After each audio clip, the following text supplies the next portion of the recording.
Let's now discuss the Columbian Exchange. The Columbian Exchange refers to the biological transfer of plants, animals, human populations, and diseases between the Old and New Worlds in the 15th and 16th centuries. And this map explains a lot. As you can see, from the Eastern Hemisphere, crops such as coffee, pears, bananas, olives, citrus fruits, sugarcane, onions, turnips, those made their way to the Americas for the first time after 1492. And also some of the main grains that were grown in the Old World, such as wheat, rice, barley, and oats, and livestock as well, arrived on the Americas. And on the other end, from the Americas to the Eastern Hemisphere, there was an exchange of tobacco, pumpkin, turkey, sweet potato, squash, pineapple, cassava, peanuts, tomatoes, and corn. Corn is one of the most grown crops today in the world, and so all this comes from the Columbian Exchange.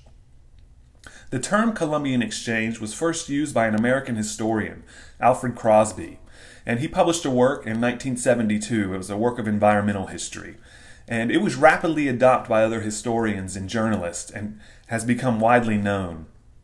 And before his work, we had never understood the biological consequences of the conquest of the Americas. And his work argued that the most important changes brought by the Columbian voyages were biological in nature. And in the end, it was nature that affected most of the creative and destructive processes that refashioned the Americas. Let's look a little bit closer at the diseases of the Columbian Exchange. The salient characteristic of the conquest of the Americas was human death. In the century after 1492, close to 50 million Native Americans vanished, more than 90% of America's once vigorous populations. That left only about 5 million survivors.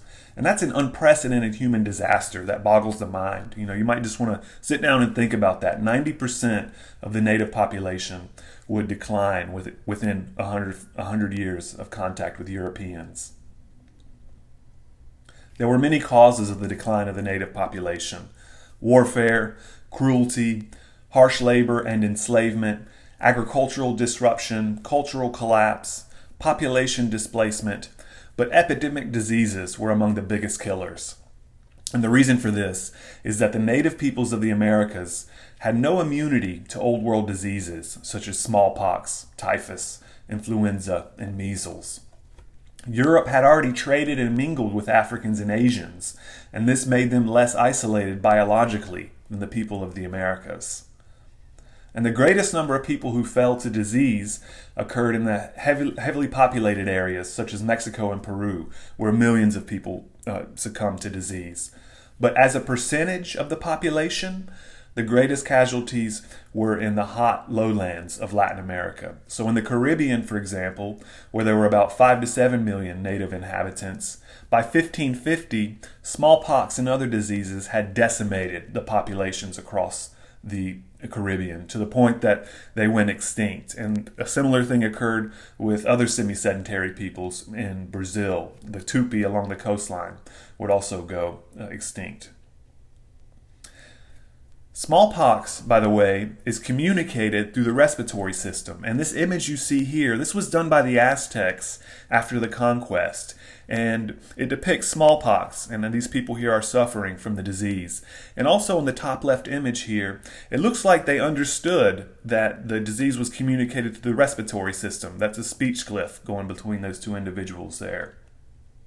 So it was very easily to contract the disease simply by breathing the air of a room in which someone lay. You could contract the disease.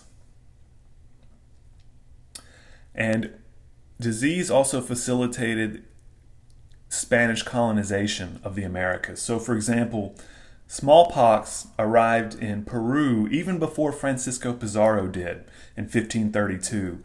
So smallpox and other diseases, it weakened the ability of the native peoples to resist European colonization.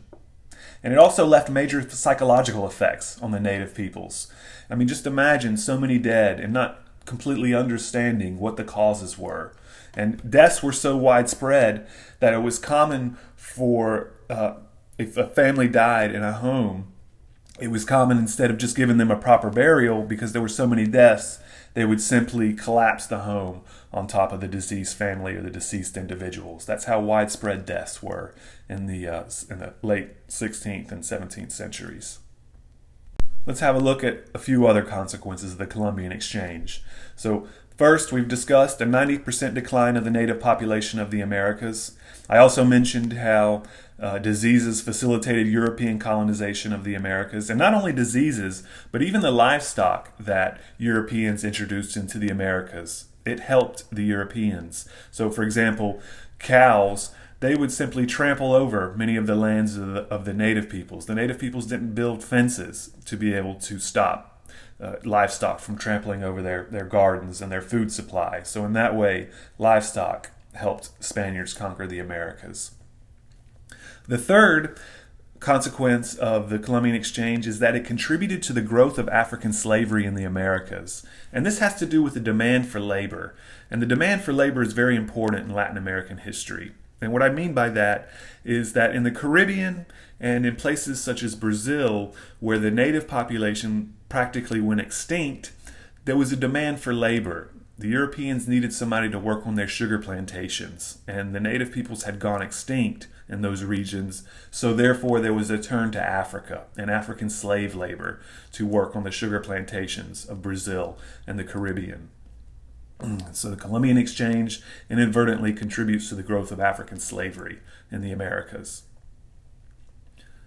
Also noteworthy, these last two consequences of the Columbian Exchange is that it increased the global food supply. So all this exchange of plants and foodstuffs, it tended to create more food for more people across the globe. And this didn't happen overnight, but it happened really over the centuries. And this brings me to the final consequence of the Columbian Exchange. Worldwide population doubled between 1650 and 1850. And part of this was the result of more food for more people. So on the one hand, the native population of the Americas declines drastically, but over time, world population grows as a result of the Columbian Exchange. And it's also worth noting that by the 18th century, the native population of the Americas has started to recover and grow. So sometime in the 1600s, the native population reached its nadir, as low as it would ever get. And then by the 18th century, the native population begins to grow once again. So now we'll move on to discuss the colonial economy.